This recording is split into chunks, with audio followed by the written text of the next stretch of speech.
हो हो बाळा, सांग ना तुझ्या काय अपेक्षा आहेत त्या. माझ्या काही जास्त अपेक्षा नाही, 6-7 अपेक्षा आहेत फक्त.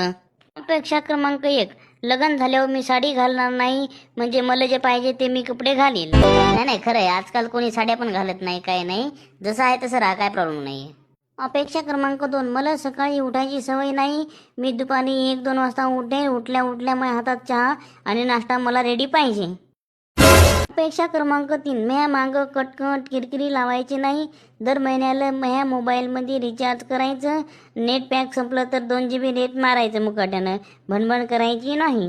अपेक्षा क्रमांक 4, झाडून काढणे, भांडे घासणे, स्वयंपाक करणे, कपडे धुणे, फरशी पुसणे असे कोणतेच कामं मी करणार नाही, त्यामुळे म्या मायापाला फोन लावून म्याबद्दल घराने सांगायचे नाही, तसेच शेजारच्या बायाला काही घराने सांगायचे नाही.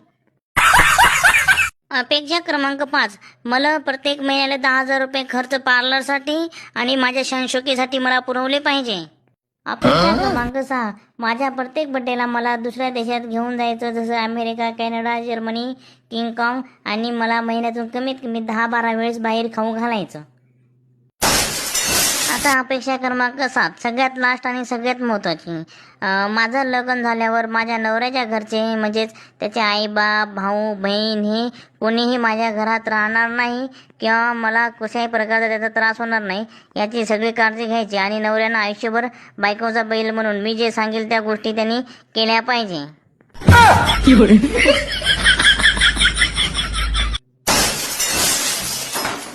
ओ सोयरे हो, काय झालं? ओ सोयरे हो, काय झालं? उठा उठा उठा सोयरे हो.